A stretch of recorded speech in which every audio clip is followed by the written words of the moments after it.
Las obras de Jacques-Louis David y Victor Casimir Sier ofrecen un interesante campo de analogías centradas en la representación del heroísmo y la figura humana. En Patroclo, 1780, David muestra una intensa dramatización del destino trágico del héroe griego, donde la composición resalta la emoción y el sufrimiento a través de su figura central.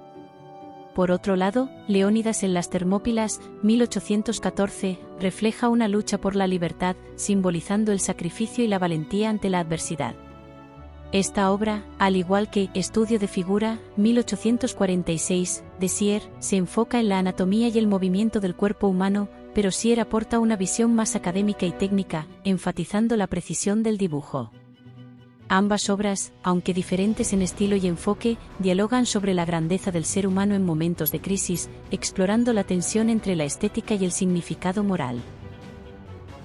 En Belisario pidiendo limosna, David retrata la dignidad en la adversidad, mostrando al anciano soldado ciego implorando ayuda tras haber sido despojado de su estatus. Esta imagen evoca empatía y reflexión sobre la justicia social. Por otro lado, el emperador Severo reprocha a Caracalla, de Greuce presenta un conflicto familiar marcado por la traición y la acusación, simbolizando la lucha interna entre deber y lealtad. Ambas composiciones resaltan el valor de la humillación, ya sea en la pobreza o en las relaciones paterno-filiales, invitando al espectador a meditar sobre los dilemas morales de la vida humana.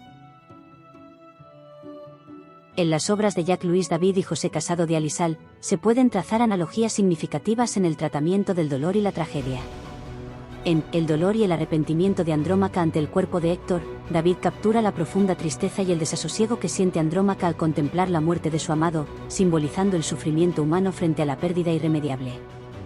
Esta expresión de emociones intensas resuena con el dramático escenario de Los dos caudillos, de Casado de Alisal, donde la rivalidad y la lucha por el poder traen consigo un dolor similar.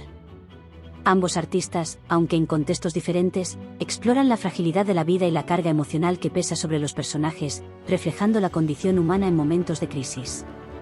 Así, el dolor se convierte en un hilo conductor que une sus visiones artísticas. Jacques-Louis David y Joaquín Sorolla, aunque separados por un siglo, comparten una poderosa conexión a través de sus obras La muerte de Vara, 1784, y 2 de mayo, 1884. Ambas pinturas representan momentos cruciales en la historia de Francia y España, respectivamente, donde la lucha y el sacrificio son protagonistas. En La muerte de Vara, David captura la esencia del heroísmo juvenil y el martirio en el contexto de la Revolución Francesa. La figura central, un joven muerto, irradia dignidad y valentía, simbolizando el espíritu revolucionario. Su composición dramática y el uso del claroscuro refuerzan la intensidad emocional de la escena. Por otro lado, 2 de mayo, de Sorolla retrata la resistencia del pueblo madrileño frente a la invasión napoleónica. El dinamismo y la luz del cuadro evocan una atmósfera de lucha y patriotismo, mostrando a los españoles en un acto de desesperada defensa. Ambas obras son testigos del sacrificio humano y la búsqueda de libertad, conectando épocas y culturas a través del arte. Las obras de Jacques-Louis David y Pablo Picasso, El juramento de los Horacios y La matanza de Corea, respectivamente, ofrecen poderosas reflexiones sobre el conflicto y la lealtad, cada una en su contexto histórico. David, con su estilo neoclásico, retrata a los Horacios como símbolos de sacrificio y honor, promoviendo la unidad y el deber hacia la patria.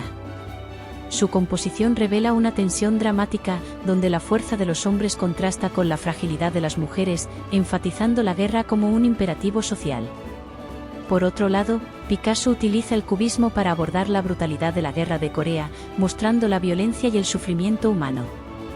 Su obra es un grito visceral contra la deshumanización en los conflictos, destacando la agonía de las víctimas a través de formas distorsionadas y colores sombríos.